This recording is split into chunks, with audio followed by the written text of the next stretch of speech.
I bought an abandoned roadside market.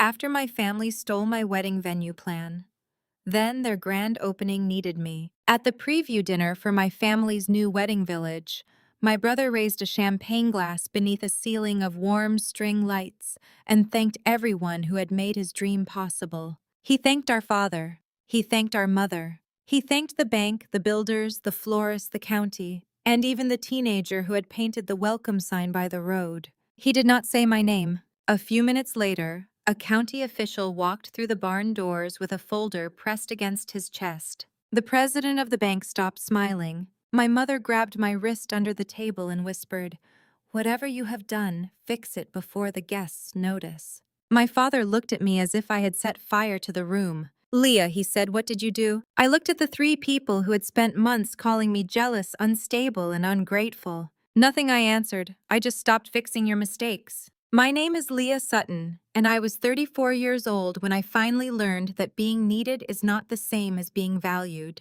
For most of my adult life, I worked for my family's wedding business outside Knoxville, Tennessee. Sutton Celebrations was not glamorous enough to appear in magazines, but it was successful. We owned 2 restored barns, a catering kitchen, a rental warehouse, and enough folding chairs to seat half the county. My father Raymond had started the company with 1 catering van and a smoker borrowed from our church. My mother Patricia turned every success into a family photograph.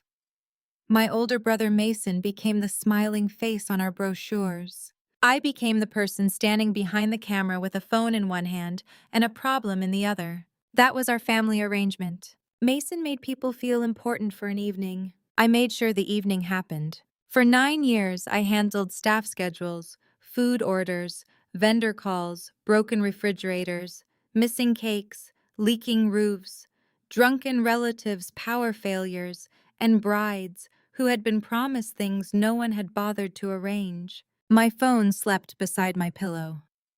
I knew which rental company answered after midnight, which baker could replace a 3-tier cake before noon, and which florist kept extra white roses in a refrigerator behind her garage.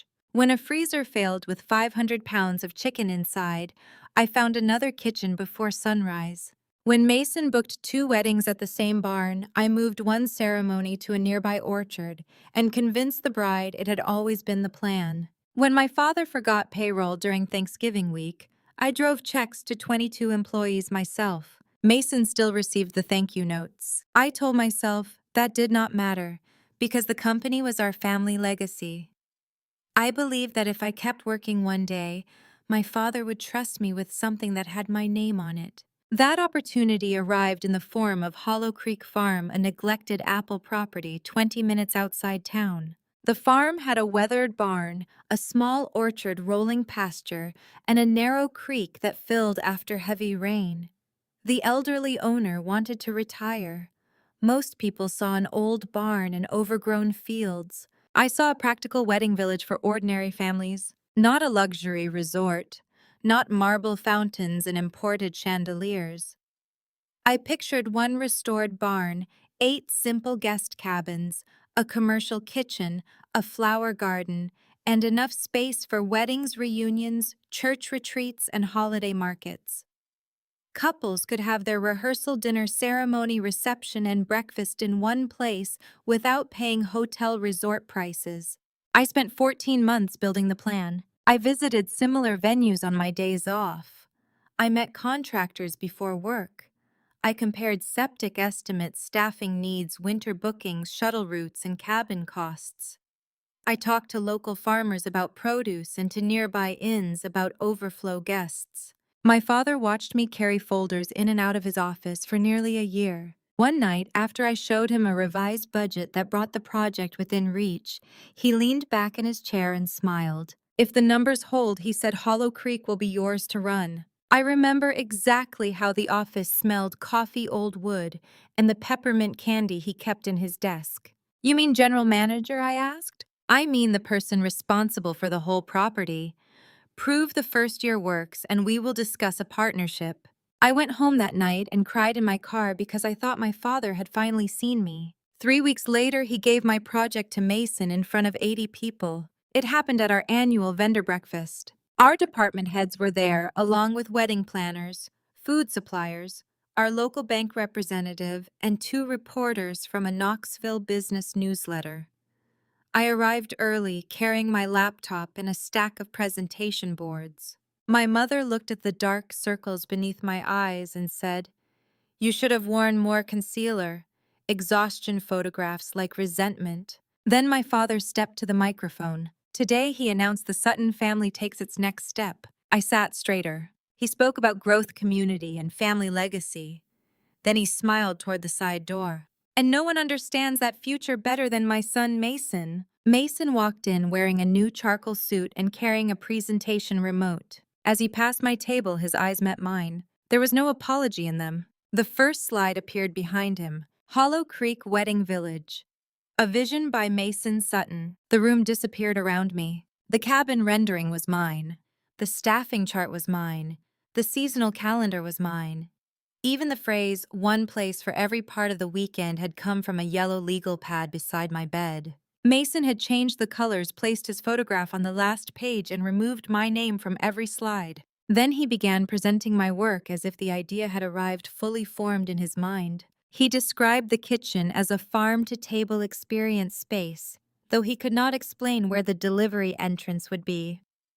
He promised outdoor ceremonies all year, though the lower field flooded in February. He called the orchard commercially productive, apparently unaware that half the trees grew crab apples. Whenever a planner asked a practical question, he glanced toward me. He expected me to save him. For the first time in my life, I did not. A caterer asked how guests would reach the property during construction because the south road was too narrow for buses. Mason paused. "The county has several options available," he said. That was not an answer. A contractor asked about the existing water system. Mason clicked to the next slide. "We have people handling that." By people, he meant me. The room still applauded when he finished. Charm had always covered more mistakes in my family than competence ever corrected. My father returned to the microphone and placed a hand on Mason's shoulder. "I am proud to announce that Mason will serve as president of expansion and lead Hollow Creek from this day forward." My mother stood first. Tears shone in her eyes as she clapped. I remained seated with my hands folded over a presentation folder that still had my name printed across the front. When the guests moved toward the buffet, I carried that folder into my father's office. Raymond was pouring bourbon for himself and Mason.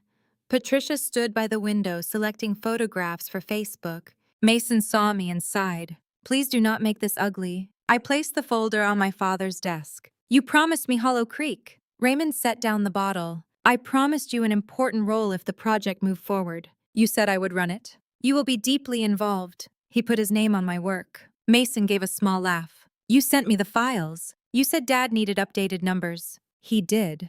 "You deleted my name." My mother lowered her phone. "Must we use words like deleted and stole? This is a family company. The work belongs to the family." "Then why was only Mason's name on it?" Her expression tightened. "Because investors respond to him." I looked at my father. He did not deny it.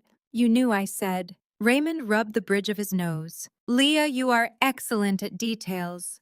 Nobody disputes that. But Hollow Creek needs someone who can sell confidence.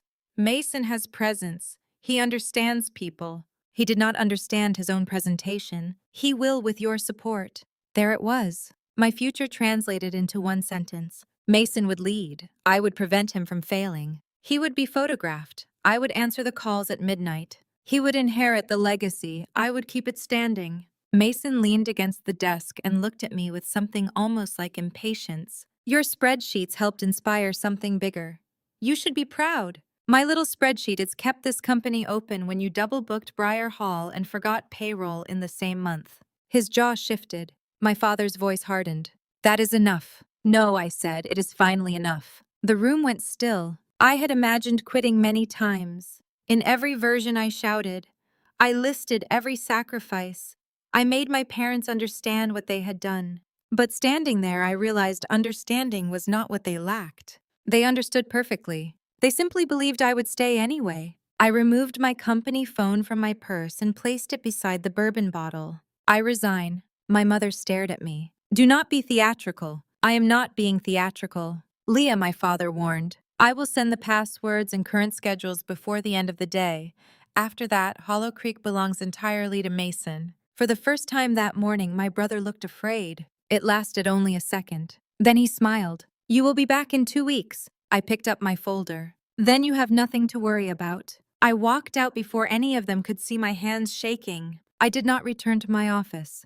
I sat in my car behind the rental warehouse and stared at the steering wheel until my breathing slowed. My phone filled with messages. My father returned to the office. We will discuss this privately. My mother, you embarrassed your father in front of your brother. Mason, send me the vendor spreadsheet before you finish your tantrum. I turned the phone face down. Then I drove to Juniper Road.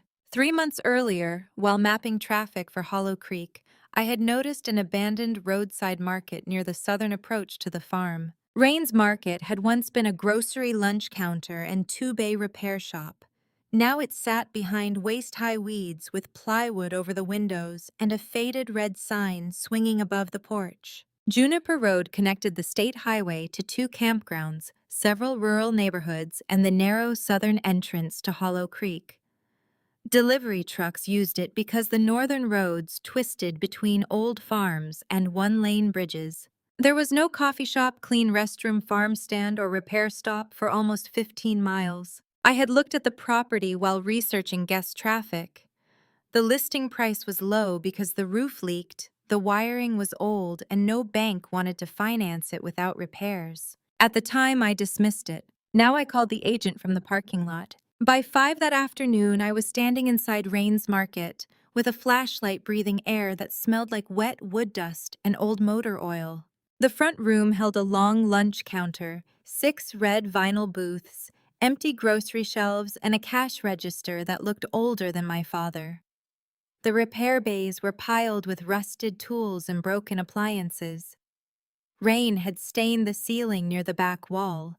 The agent Nora watched me step around a bucket catching water. You understand this is being sold as is, she said. I understand. The county assessment does not reflect the repairs. I understand. The seller will not fix anything. I turned toward the road visible through a crack in the plywood. How long has it been listed? 2 years. What is the lowest cash offer the estate will consider? Nora looked at me carefully. Are you sure you want to ask that today? I knew what she saw, a woman in office clothes with swollen eyes making a decision after a family fight. No, I said honestly, but ask anyway. The estate accepted my offer the next morning. To close, I emptied my savings account, sold a small investment fund, and used the money I had been setting aside for a down payment on a house. After taxes, inspection fees, and the first insurance payment, I had $912 left. It was reckless. It was frightening, and for the first time, the risk belonged to me. The closing was scheduled for Friday morning.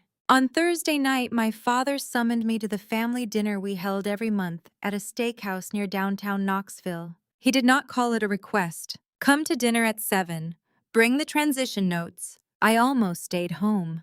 Then I decided there were some doors I needed to close while looking directly at the people on the other side. My parents and Mason were already seated in our usual corner booth when I arrived. Mason's wife, Claire, sat beside him with both hands around a water glass. Claire had married my brother 6 years earlier. She was gentle, observant, and practiced at disappearing whenever Mason wanted a room to himself. She had once been a preschool teacher. After the wedding, Patricia convinced her that leaving her job would make it easier to support Mason's demanding future. My mother looked me over before I sat down. You wore that blouse this morning? Yes. You could at least pretend this family still matters. I took the empty seat across from Mason. My father held out his hand. The transition notes. I placed a flash drive on the table. It contains staff schedules, confirmed events, vendor contacts, equipment, maintenance dates, and current invoices. Everything is labeled. Mason picked it up between 2 fingers. Where is the Hollow Creek operating model, with the person leading Hollow Creek? His smile thinned. I mean the updated model. So do I. My father exhaled through his nose. This behavior is beneath you. What behavior? Punishing the company because you did not receive a title. I am leaving because you gave my work and the title to someone else. Patricia glanced around to see whether nearby diners were listening. Lower your voice. I'm speaking normally. You always think you are. The waiter arrived. My father ordered a bottle of wine without asking anyone. Mason chose the most expensive steak on the menu.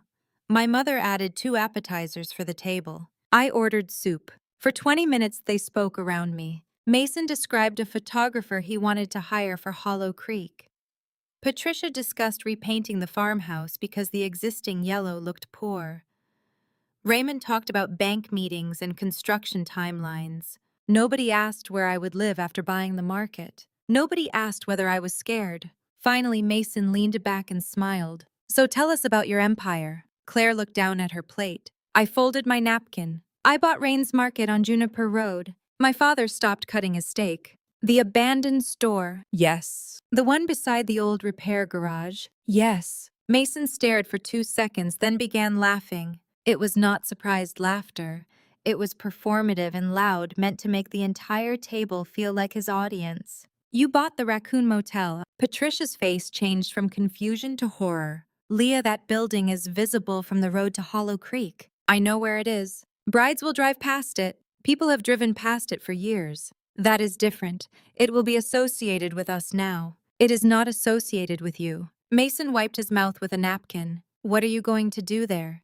Sell bait. Sleep beside the minnows. I am going to restore the market. With what money? I did not answer. His amusement sharpened. You used everything, didn't you? My father's voice became flat. How much do you have left? That is private. You have no private finances while you are making decisions that embarrass this family. I looked at him. I am 34 years old and acting 14. Claire lifted her eyes toward me. There was sympathy in them, but no courage. Mason leaned forward. Let me make a prediction.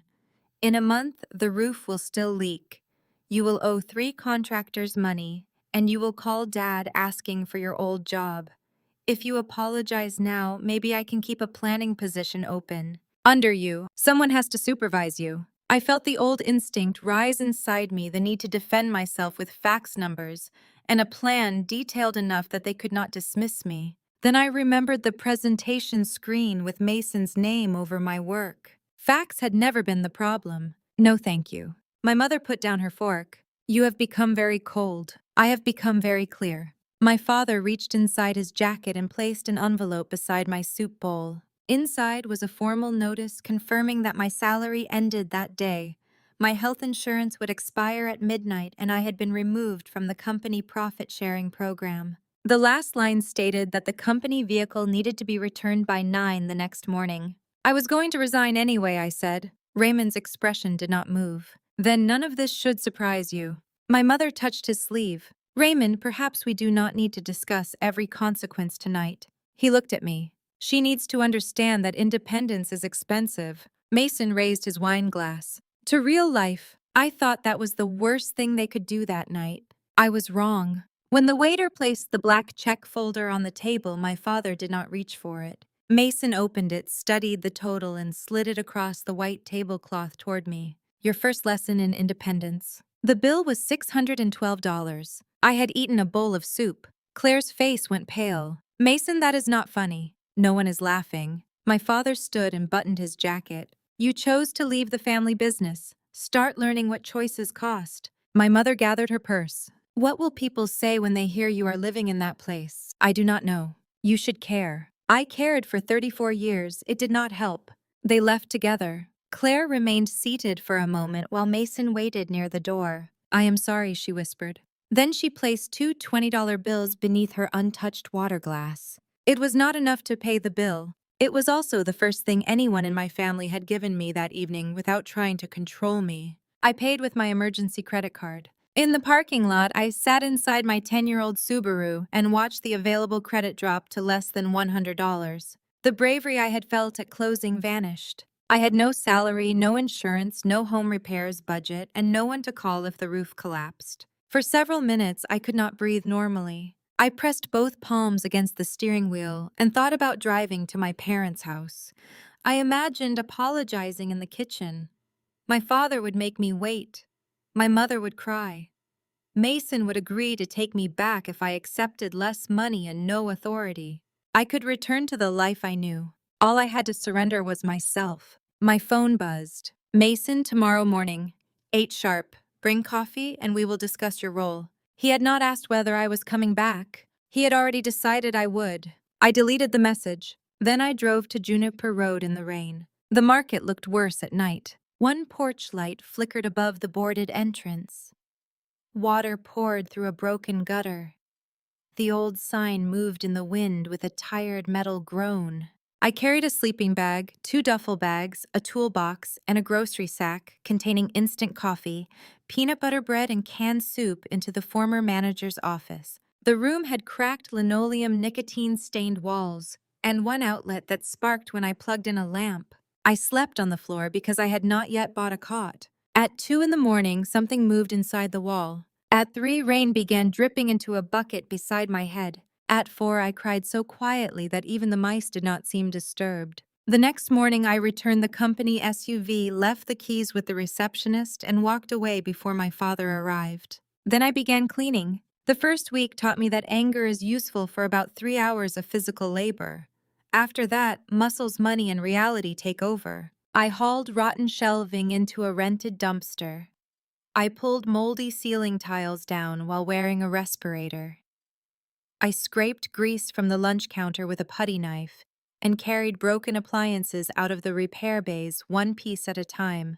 My hands blistered, my shoulders ached, my clothes smelled permanently of dust and old oil. On the 3rd day, I made my first expensive mistake. A man selling restaurant equipment online offered me a used commercial espresso machine for $800. It normally costs several thousand. He assured me it worked perfectly. I used almost all the cash left in my checking account and borrowed a trailer to bring it to the market. When I plugged it into the old kitchen outlet, the machine made a low humming sound. Then the lights went out. A sharp electrical smell filled the room. The breaker box sparked and smoke curled from the wall. I yanked the cord free and stood in darkness listening to the rain hit the roof. An electrician came that afternoon and explained that the machine required a different circuit. The old wiring near the kitchen had overheated and would need immediate replacement. The repair estimate was $4,300. I had $76 in my checking account. The espresso machine seller stopped answering my calls. I sat on the floor beside the dead machine and laughed once because the alternative was screaming. Mason had predicted I would spend money badly and fail. For the first time, I wondered whether he was right. I listed the espresso machine for sale at half what I paid. No one responded. That night, I opened the buyout page Nora had sent before closing. The estate had included a 30-day cancellation clause because the building had been difficult to insure. If I walked away, I would lose the inspection fees and part of my deposit, but I could recover enough to rent an apartment and start looking for work. My finger hovered over Nora's number. A truck pulled into the lot before I called. An older man climbed out carrying a thermos and 2 paper bags. He wore faded overalls, a canvas jacket, and a cap with the name Cal stitched across the front. He knocked on the plywood covering the front door. "You open," he called. "Does it look open?" He considered the building. "Depends how low your standards are." I should not have laughed, but I did. His full name was Calvin Brooks, though everyone called him Cal. He had worked at Rains Market as a teenager and later owned a small repair shop in the next town. He had heard someone bought the property and came to see whether the rumor was true. Cal handed me a sausage biscuit and poured coffee into the cleanest mug he could find. "You Raymond Sutton's girl?" he asked. "I am Leah." That was not my question. I looked at him over the mug. "Then no." He nodded once as if I had passed a test. Cal walked through the building slowly. He touched the red vinyl booths, examined the lunch counter, and looked up at the leaking ceiling. "Ruth Raines ran the market," he said. "Her brother Walter ran the garage. This place used to be full before daylight during hunting season. It is mostly full of mold now. Mold is less stubborn than people." He noticed the espresso machine. "That yours?" "Unfortunately." "What happened?" I told him. He did not say I should have known better. He only crouched beside the machine and read the metal plate on the back. "My nephew runs a coffee trailer in Sevierville. He has the right hookup.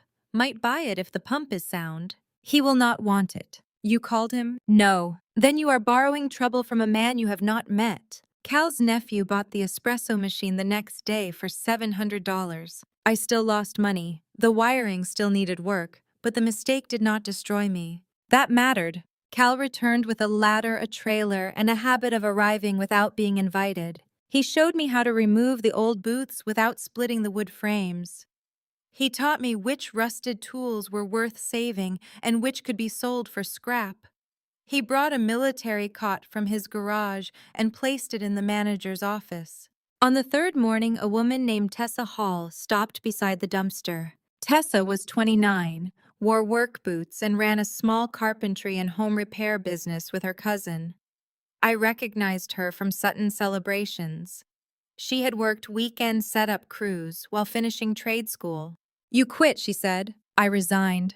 "Patricia told the staff you had a breakdown." Cal looked up from a cabinet door. That a medical opinion or a family hobby? Tessa ignored him and studied me. Did I what? Have a breakdown. I looked around at the torn ceiling, dead refrigerator, and cot beside a bucket catching rain. I bought a building without enough money to fix it. That is not a diagnosis. She walked through the front room, measuring walls with her eyes. "I can give you 10 hours a week until wedding season ends," she said. "You can pay me later or trade storage space for my tools. I cannot promise when later will be." "I did not ask you to." "Why would you help me?" Tessa's mouth tightened. "Because I watched you spend 9 years doing 3 jobs while Mason called us the help. And because your mother fired me last Saturday after I told a bride the truth about why her tables were late." "What truth?" "Mason forgot to approve the truck." Cal handed her a pry bar. "Welcome to the breakdown." For the first time since leaving my family, I was not alone inside the market. That did not mean things became easy. The electrician agreed to replace the most dangerous wiring if I helped pull old cable and paid in stages. Tessa found used lumber from a demolished school. Cal sold scrap metal from the repair bays and refused to keep more than gas money. We worked from sunrise until dark. I still made mistakes. I ordered the wrong size refrigerator door seal and lost 2 days. I bought paint before fixing a moisture problem and watched an entire wall bubble overnight. I snapped at Tessa when she told me the cafe layout would not pass inspection. "I have run commercial kitchens for 9 years," I said. "And this one has a support post in the wrong place," she replied. "I know what I am doing." "Then stop measuring around your pride." She left before lunch. I spent an hour angry with her and another hour realizing she was right. That evening, I drove to her workshop with 2 coffees and apologized. Not the polished apology my mother used when she wanted a conversation to end. A real one. I was scared. I told her, "You said the layout was wrong and I heard Mason saying I could not do this." Tessa leaned against her workbench. "I am not Mason." "I know." "Then do not make me pay for his voice in your head." "I will try." "That is better than promising you will never do it again." We moved the wall the next morning. The change cost time, but it saved the kitchen. Little by little, the market stopped looking abandoned. We uncovered the original pine floor beneath brown linoleum. Cal repaired the red boots with vinyl from an old diner. Tessa rebuilt the porch steps. I cleaned Ruth Raines's faded menu board until the painted words, "Biscuits Coffee Pie," appeared beneath the grime. Every improvement exposed another problem. Behind the grocery shelves, we found water damage. Beneath the repair office floor, we found a collapsed drain. In the back storeroom, a warped wall concealed a narrow locked room that did not appear on the old listing photographs. Cal stood in front of the rusted metal door and whistled. "Ruth never let anyone back here." "What is it?" "Only one way to know. It took a locksmith 3 hours to open it." Inside, we did not find gold cash or anything that could turn a broke woman into a millionaire overnight. We found history. Ruth and Walter had stored the pieces they removed whenever the market changed porcelain soda signs. 2 restored gas pump globes, a jukebox chrome stools, an old pie case, wooden produce bins, dealer signs from the repair garage, and boxes of unused diner glassware. Most of it was dusty but protected from sunlight and moisture. Cal touched the edge of a red and white soda sign. Ruth said people threw away tomorrow's memories because they needed room today. I did not see a fortune. I saw enough breathing space to keep going. Cal knew an antiques dealer named Henry Park, who specialized in old restaurant service stations and roadside advertising. Henry arrived 2 days later in a dusty van with reading glasses hanging from a cord around his neck. He spent nearly 6 hours examining maker marks, wiring paint glass, and serial numbers. When he finished, he sat with us at the lunch counter and wrote figures on the back of an old receipt. If you sold every desirable piece carefully, perhaps 160,000, he said. But that would take time, and some items are worth more in this building than in a collector's garage. I felt Cal watching me. The number was large enough to sound like rescue. It was not large enough to be a miracle. After commissions, repairs, taxes, and months of sales, I would not walk away rich. If I sold the wrong things too quickly, I would lose the character that could make the market special. Henry tapped Ruth's menu board. "This stays." "I agree," Cal said. Henry pointed towards the red booths. "So do those." Cal nodded. "The jukebox," I asked, "could bring 12,000 to the right buyer." Cal's expression changed. "That jukebox played at Ruth's wedding anniversary. It also needs a new amplifier," I said. The words came out colder than I intended. Cal looked at me for a long moment. "You own it," he said. "You can sell every memory in the room if you want." Then he walked outside. I stared at the jukebox and felt ashamed. I had spent years furious that my family treated work people and memories as tools. Fear had made me start doing the same thing. I found Cal sitting on the tailgate of his truck. "I am not selling the jukebox," I said. "You need money." "I do. Sentiment will not repair a roof." "No. But if I sell everything that gives this place a history, I will only have a repaired building." He looked toward the faded Rains Market sign. "Ruth would have liked you. She never met me. She did not like many people, that is how I know." We chose 9 items to sell: 1 pump globe, 2 dealership signs, a set of rare chrome hood ornaments, several unopened glassware boxes, and a neon clock that had never belonged in the market's dining room. Henry arranged private buyers and advanced me $38,000 against the sales. It felt like a fortune for one afternoon. Then I paid the electrician, roof deposit, insurance balance, dumpster company, and county fees. By Friday, less than $19,000 remained. Money moved faster when every nail had a price. Still, the electricity stopped sparking. The roof stopped leaking over my cot. The kitchen had one safe refrigerator and plumbing that no longer smelled like rust. I began building a real plan for Juniper Road Market. The front room would sell coffee biscuits, sandwiches, local produce, camping supplies, and simple gifts. Tessa would rent the former parts office for a small workshop and display custom shelves and signs. The repair bay would become secure storage for vendors and outdoor equipment. We would keep one bay available for tire changes and minor roadside help once Cal found someone licensed to operate it. It was not an empire. It was a business people on Juniper Road could actually use. The first person from my family to visit was Mason. His black SUV appeared on a Tuesday morning while Tessa and I were replacing porch boards. He parked in front of the dumpster and stepped out wearing loafers that immediately sank into the soft dirt. He looked around as if he had arrived at a yard sale he did not want anyone to know he attended. "Well," he said, "you cleaned up the dead raccoon smell." "We never found a dead raccoon." That was a compliment. Tessa drove another screw into the porch and did not look at him. Mason noticed her. "I heard Mom let you go." "She did. You should be careful who you attach yourself to. Wedding work is a small world." Tessa stood. "So is carpentry. Yet people still know which end of a hammer to hold." Mason's smile vanished. I stepped between them. "Why are you here?" He reached into his jacket and removed a folded piece of paper. "I am trying to prevent you from making this worse." The paper was an offer to buy the market for $40,000 more than I had paid. For half a second, my body reacted before my pride did. $40,000 would repay the emergency card, restore most of my savings, and give me enough to rent an apartment. I could walk away before the market consumed everything. Mason saw the hesitation. His voice softened. "Take it, Leah." There was a time years earlier when that tone had meant something different. When we were children, Mason once punched a boy at a church picnic for calling me Four Eyes. He sat beside me while our father scolded him and whispered, "Do not worry. Dad gets loud, then he gets tired." For a long time, I had remembered that version of my brother whenever the adult version hurt me.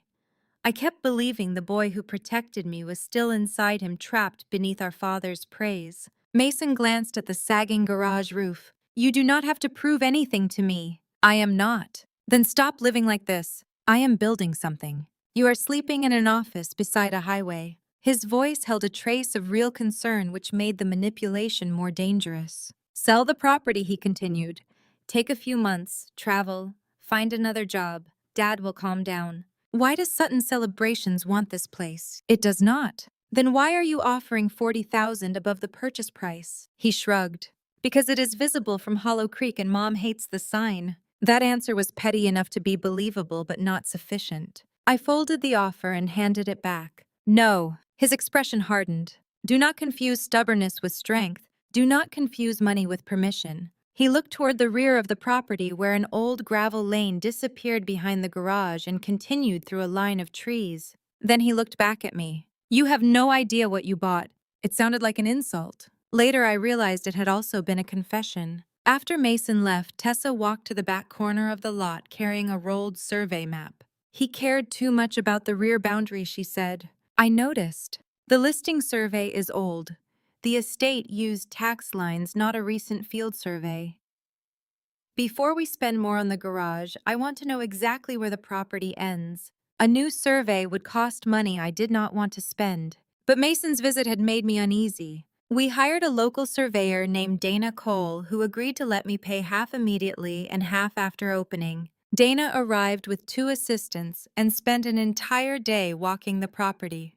They found old iron markers beneath blackberry vines, measured the gravel lane, and followed a line of buried pipe toward the hill behind the market. At sunset, Dana called me outside. Did you know you own more than the cleared lot? No. She showed me the map. The market property extended in a long, narrow strip behind the garage, including the gravel service lane and nearly 4 wooded acres along the hill. Near the far boundary, the survey marked a small stone structure labeled Pump House. I thought that was part of Hollow Creek Farm, I said. Not according to the markers. Cal, who had been repairing a booth inside, came out when he heard us. Pump House, he repeated. Dana pointed toward the hill. About 600 yards back. Cal removed his cap. That might be Cedar Spring. The next morning, the 4 of us followed the gravel lane through weeds, fallen branches, and a gate held together by rust. The lane climbed gently behind the market and ended beside a low stone building almost hidden by honeysuckle. A faded wooden sign hung crooked above the door. Cedar Spring Pump House Private. The lock had rusted shut. Tessa removed the hinge pins instead. Inside, we found an old electric pump, a pressure tank, gauges, valves, and a wall covered with handwritten maintenance dates. Dust lay over everything, but the main pipe was intact. Cold water ran continuously through a stone channel in the floor. Cal crouched beside it and dipped his fingers into the flow. Ruth's brother maintained this, he said. Before county water reached Juniper Road, the market and 3 farms filled from this spring. He pointed toward a pipe leading north. That line went to Hollow Creek when it was still a working apple farm. Does it still? Tessa asked. Would not surprise me. I examined the maintenance wall. Most dates ended in the late 1990s. One newer notation had been written in blue marker 7 months earlier. Pressure test, Sutton crew. My stomach tightened. Mason had known about the spring before he came to buy the market. He had known the pump house stood on the property. He simply assumed I did not. We did not celebrate. We tested. I called a licensed well and spring technician. I paid for a water quality analysis and pressure inspection. Dana mapped the line. Tessa found an old steel storage tank buried halfway into the hill. Cal searched his garage for photographs and receipts Ruth had given him years ago when she closed the business. The spring was clean after treatment and capable of supplying the market. It was not an endless underground river. It could not support lakes, acres of landscaping, or reckless promises. But with the existing storage tank and a modern pump, it could serve a small commercial property and provide emergency reserve. The pipe to Hollow Creek still crossed the boundary. Its shutoff valve sat inside the pump house. The more important discovery was the lane. Hollow Creek's main public entrance was a narrow farm road from the north. Cars could use it, but buses, catering trucks, construction deliveries, and emergency vehicles needed the wider southern service route from Juniper Road. That route crossed my property for nearly a quarter mile. Years earlier, Ruth had allowed the apple farm to use it in exchange for gravel maintenance and access to the spring. The arrangement had been a handshake between neighbors. It ended when the farm stopped operating. There was no active agreement transferring that use to Sutton Celebrations. The explanation was simple enough that I did not need a courtroom to understand it. The water and road belonged to the market. Hollow Creek could not use them without asking me. I sat at the lunch counter that night with Dana's map, the water report, and my original Hollow Creek budget spread in front of me. On the operations page, I had written one sentence months earlier: secure south access and existing water rights before final design. Mason had copied almost every part of my plan. That was one of the lines he had removed. 2 days later, Sutton Celebrations announced Hollow Creek Wedding Village online. The promotional video showed Mason standing in the orchard beside a painted sign.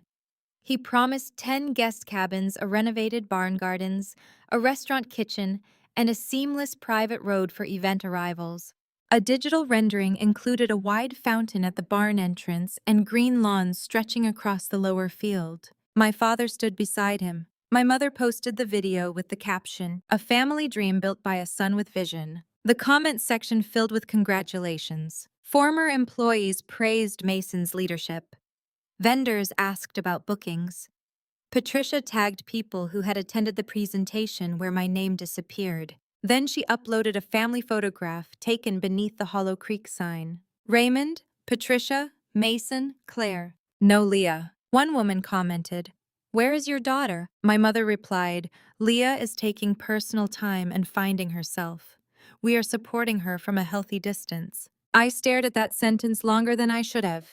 They had stolen my plan, removed me from the photograph, and turned my refusal to continue serving them into a mental health problem. My first impulse was to respond publicly. I typed 6 different comments. I deleted all 6. Instead, I posted one photograph on the Juniper Road Market page. It showed Cal sitting in a restored red booth beneath Ruth's old menu board, holding a coffee mug, while morning light crossed the pine floor. The caption read, "Some places do not need a new story.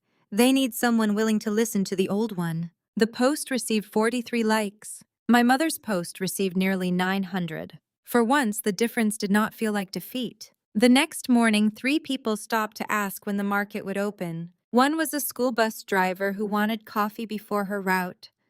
One was a campground owner looking for a place to send guests for supplies. The third was an elderly woman who remembered buying pie from Ruth. "She always saved the corner piece for me," the woman said. Before leaving, she pressed a $20 bill into my hand. "For the first pie." I tried to refuse. She closed my fingers over it. Do not make old women argue before breakfast. That $20 meant more to me than the praise beneath my mother's photograph. It was not charity. It was the beginning of a customer. The beginning of a customer did not pay the roof balance. For the next 6 weeks, every dollar had to perform 2 jobs. I woke before sunrise, worked on the market until mid-morning, then took temporary event shifts for companies that did not ask many questions. I served plated dinners at hotel conferences, checked guests into a charity auction, and once spent 9 hours folding napkins for a wedding planner who had known me for years but pretended we had never met. The work humiliated me less than I expected. I had spent most of my life believing certain tasks were beneath the position I was supposed to have. After leaving Sutton Celebrations, I realized honest work was not humiliating. Being forced to hide your contributions so someone else could appear important was humiliating. Cal found a second-hand range for the cafe. Tessa repaired the porch roof. I bought produce bins from a closing farm stand and painted them after midnight. We set an opening date for the first Saturday in October. Then the quiet pressure began. A lumber supplier canceled an order the morning it was supposed to arrive. The owner apologized and said a larger client had suddenly needed all available stock. The larger client was Sutton Celebrations. A waste company refused to deliver a dumpster after reviewing the location. Their sales representative had played golf with my father for 20 years. A local baker who had agreed to supply pies called me in tears. "I am sorry, Leah. Patricia said Sutton Celebrations would stop referring brides if I worked with you. You do not have to apologize. I have 2 employees and a daughter in college. I understand. And I did. That was what made my family's tactics so effective. They rarely ordered people to hurt me.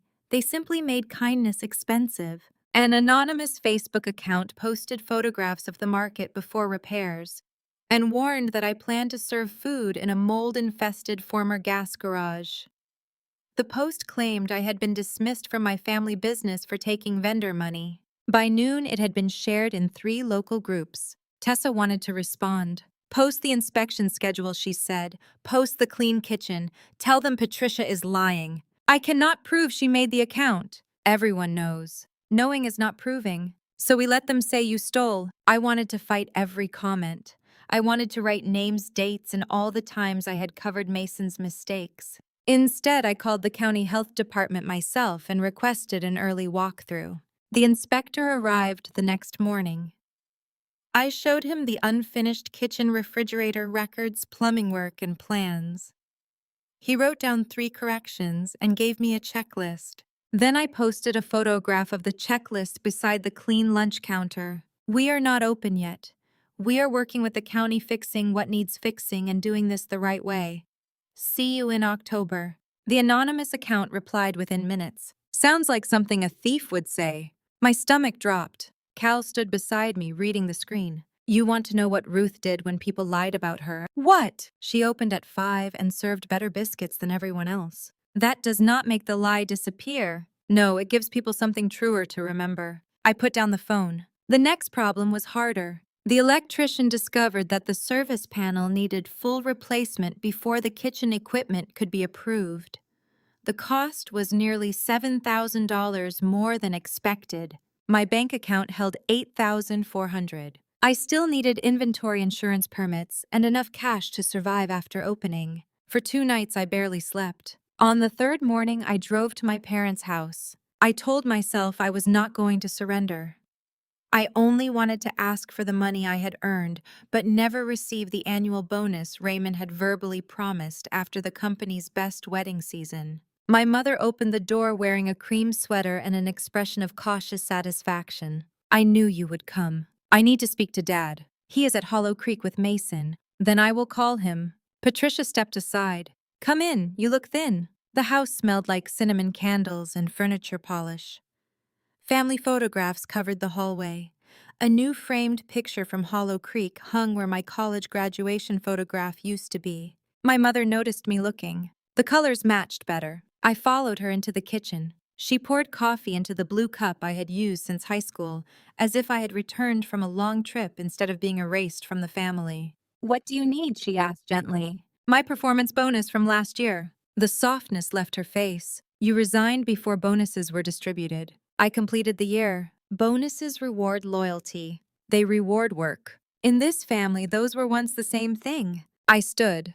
Coming there had been a mistake. She touched my wrist. Sit down. Your father is prepared to be generous. She removed a folder from a drawer. The new offer for Juniper Road Market was $65,000, above what I had paid plus 6 months of health insurance and a salaried planning position under Mason after Hollow Creek opened. My mother placed a pen beside it. You could end this today. I looked at the number. It would solve every immediate problem. I could pay my credit card, reimburse Cal and Tessa, rent an apartment, and still have enough savings to start again somewhere else. My hand moved toward the folder. Patricia's shoulders relaxed. Then she said, Mason told your father you might still be useful once you have learned humility. My hand stopped. There are sentences that hurt because they are cruel. Others hurt because they reveal the future waiting for you if you accept them. I saw myself returning to Sutton Celebrations with a smaller office and a lower salary. Mason would introduce me as his sister who had gone through something. My mother would call the buyout proof that the family saved me. My father would expect gratitude every time I asked a question. I closed the folder. I did learn humility. My mother smiled. I learned that needing help does not make me worthless. But accepting control disguised as help would. Her smile disappeared. You came here for money. I came for money I earned. You walked away from this family. No, I stopped carrying it. I left before fear could change my answer. In my car, I called Tessa. We need a cheaper electrical plan, I said. There is not one that passes inspection. Then we delay the cafe. Silence. That means opening without hot food, she said. I know. It means less income. I know. And the bakery corner. We sell packaged goods, produce coffee from air pots and cold sandwiches prepared off-site by a licensed kitchen. We build the cafe later. Tessa was quiet again. That is not the opening you planned. No, it is the opening I can afford. She laughed softly. Now you sound like an owner. We adjusted. The old range went into storage. Cal's nephew lent us 2 commercial coffee brewers that use standard circuits. A church kitchen agreed to prepare biscuits and sandwiches for the first month at cost. Tessa redesigned the counter so the future kitchen work would not need to be demolished. It was smaller than my dream. It was real. My family responded by making the market sound dangerous. Patricia told relatives I was sleeping in an unsafe building because I refused treatment. Mason told vendors I had taken confidential Sutton Celebrations information. Raymond called one of my temporary employers and suggested I might be emotionally unreliable around clients. The hotel canceled my remaining shifts. When I confronted my father by phone, he sounded offended. I answered a question honestly. You cost me work. You created this instability yourself. I left a job. People leave jobs every day. You did not leave. You staged a family crisis. I gripped the phone. Did you tell them I was unreliable because I missed events, mishandled money, or failed a client? He was silent. You could not, I continued, because I did none of those things. Do not lecture me about the company I built. I built parts of it too. That attitude is exactly why you are in trouble. He hung up. That call broke something in me I had not realized was still intact. Until then, a small part of me believed my father was angry but fair. I thought he might eventually remember the late nights, the saved weddings, and the years I had given him. Instead, he was willing to question my stability to strangers because I would no longer serve the son he preferred. I sat behind the market on an overturned bucket and cried until my face hurt. Cal found me there. He did not tell me to stop. He sat on another bucket and watched traffic move along Juniper Road. After a while, I said I thought if I worked hard enough, he would have to respect me. Cal rubbed his palms over his knees. Some people do not measure your work. They measure how well it keeps them comfortable. I should not care anymore. Who told you that? Everyone says you have to stop caring. That sounds like advice from people who have never lost a father who is still alive. I looked at him. He kept watching the road. You can know someone is wrong for you and still wish they had chosen differently, he said. Those two truths can sit in the same chair. That was the first time anyone gave me permission to be strong and heartbroken at once. The following week, Mason returned alone. He did not bring an offer folder. He brought 2 coffees from the expensive cafe near our old office. I almost refused mine. Then I remembered I had $14 until Friday and accepted it. We stood near the pump house gate while Tessa worked inside the market. You found the spring, he said. It was not a question. Yes. He stared at the wooded hill. Dad says the old farm had access. The old farm had permission from Ruth. Same thing. No. He ran a hand over his hair. You do not understand what is already in motion. Then explain it. Hollow Creek has deposits, contractors, cabin orders. The bank is releasing funds in stages. Why did you begin before securing water and south access? His jaw tightened. We believed those issues were routine. You believed I would sell. He looked at me. For a second, neither of us spoke. Then he said, I believed you would come home. The words landed differently than I expected. Not because they were loving, because he sounded confused that I had not obeyed the family pattern. When we were kids, he continued, you always came back. Even after Dad yelled. Even after Mom ignored you for a week. You were the one who fixed things. You knew they treated me badly. I knew they expected more from you. They expected less for me. That is not fair. No, Mason, it was not. He looked away. My whole life, Dad told me I would take over, he said quietly. Do you know what it is like to have someone build your entire future before you know whether you can carry it? For one dangerous moment, I saw the brother from the church picnic, the boy who sat beside me after a fight and whispered that our father would eventually get tired. Then Mason continued, if Hollow Creek fails, I lose everything he promised me. And if I sell, what do I lose? He did not answer. That was the difference between us. Mason could recognize pressure when it was placed on him. He could not recognize me as a person if doing so cost him relief. I am not trying to destroy Hollow Creek, I said. But I will not sign away my property for a fraction of its value, and I will not let Sutton Celebrations use the spring or road without a fair written agreement. His face closed. There it is. What? The real Leah.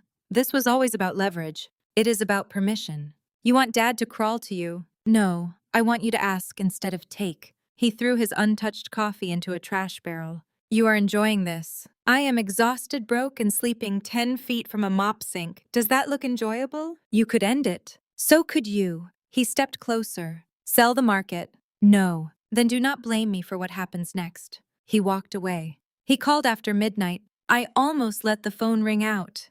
Then I answered because some habits do not disappear merely because you understand them. For several seconds, Mason said nothing. What do you want? I asked. The cabin contractor changed the delivery schedule. I closed my eyes. Why are you telling me? The framing packages arrive before the storage pad is finished. Then delay the delivery or rent covered storage. The delay fee is $12,000, and weather damage will cost more. He exhaled. You always know the answer in 10 seconds. There was no sarcasm in his voice. For a moment, the distance between us felt very small. I could picture him in the Hollow Creek trailer, tie-loosened plans scattered across a table. I had rescued him from that exact feeling hundreds of times. You could have known too, I said.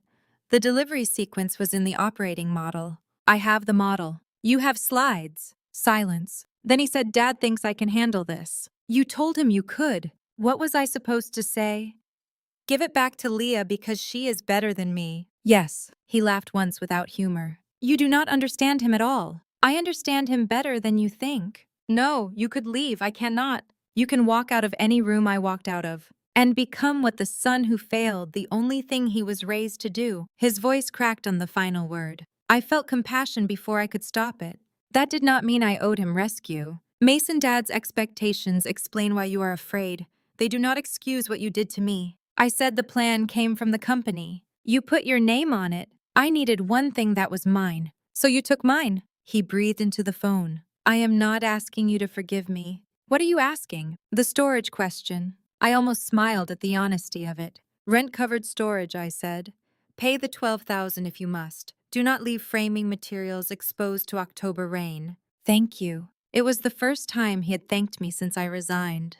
Do not call me for Hollow Creek decisions again, I said. His voice hardened immediately as if gratitude had made him feel weak. You really enjoy having boundaries now. No, I enjoy sleeping. I ended the call. The next morning, I felt angry with myself for helping him. Cal disagreed. You gave him one answer and kept your line, he said.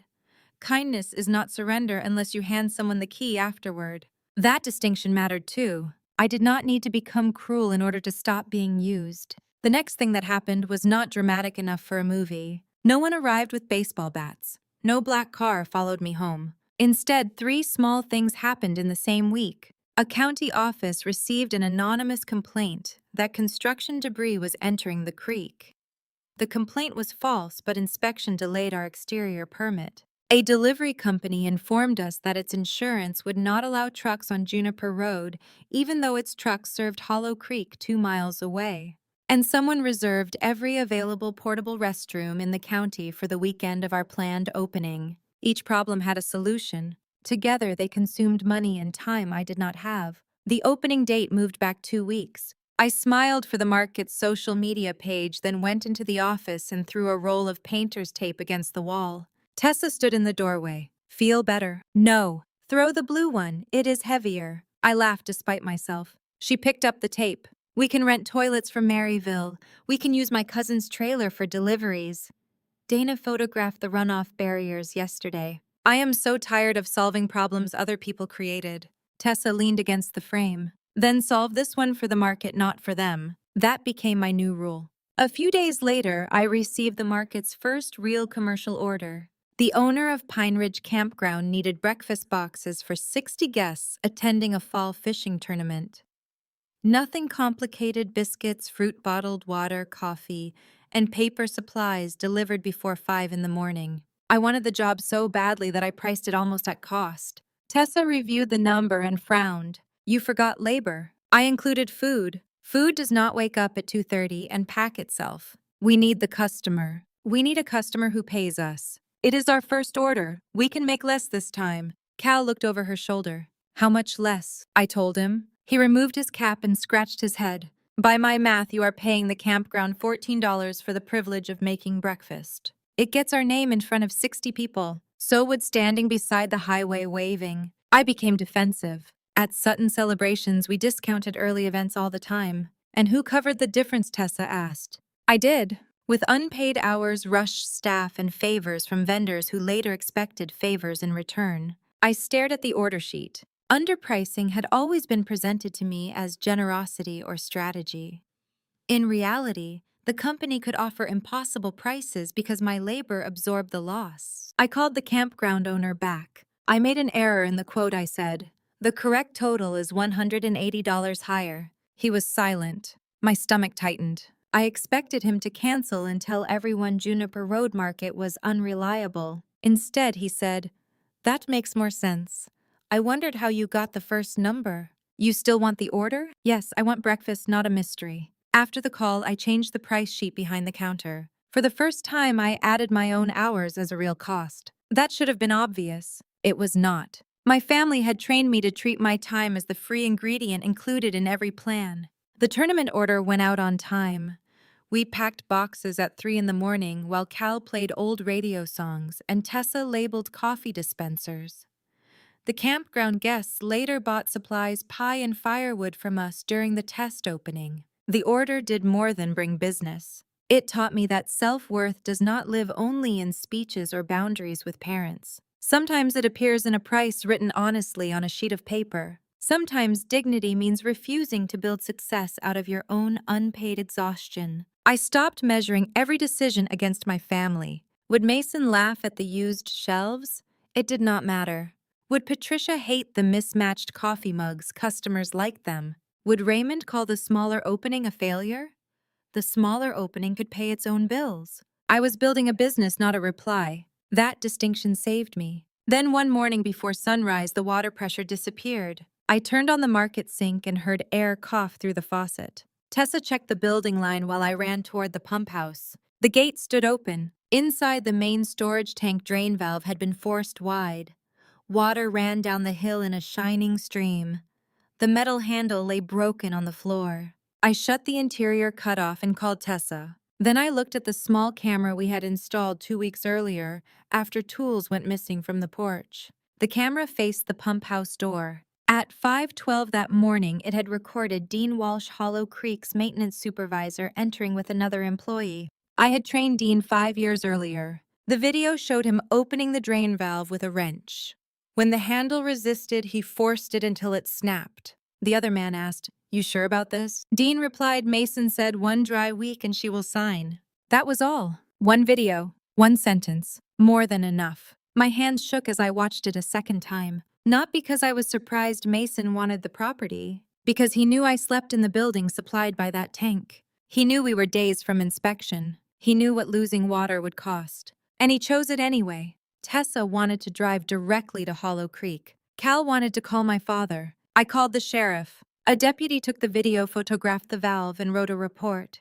He told me not to contact Dean. I did not. I replaced the valve, added a lock, and installed 2 brighter cameras. Then I sent Mason 1 text. I have the video. Do not send another employee onto my property. He did not reply. My mother arrived the next afternoon carrying a casserole. Patricia stepped out of her white SUV wearing cream trousers, low heels, and the expression she used at funerals for people she did not know well. She held a covered baking dish in both hands. I brought chicken casserole, she said. I stood on the porch with my arms crossed. Why? Because you have always liked it. I liked it when I was 12. You have not answered my calls. You did not call until after Mason learned about the video. Her eyes moved toward the camera above the porch. I came as your mother. No, you came as his messenger. Pain crossed her face so quickly and perfectly that for a moment I almost doubted myself. May I come inside? No. Leah, the neighbors can see us. Then speak carefully. She placed the casserole on the porch railing. You look exhausted. I am working. You are living in a construction site surrounded by strangers behaving as if everyone in your family is an enemy.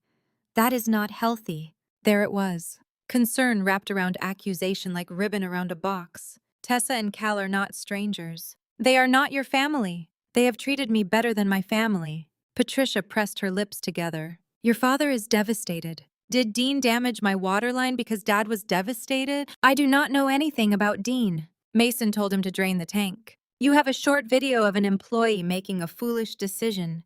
You do not know what Mason said or meant. The employee quoted him. People say things when they are frightened. Exactly. She looked away. For the first time, I noticed that my mother was nervous. Her hands kept smoothing the edge of her sweater. She was not afraid for me. She was afraid I would stop protecting the family's image. What do you want? I asked. She took a breath. Your father increased the offer. Of course he did. He will pay $75,000 above your purchase price. He will restore your health insurance for 6 months and reimburse reasonable renovation costs. Mason has agreed to consider you for a senior planning position after Hollow Creek opens. Consider me. He is trying to preserve everyone's dignity. He sent a man to drain the water tank beside the building where I sleep. Mason did not understand you were living here full-time. He ate dinner with me the night Dad cut off my salary and insurance.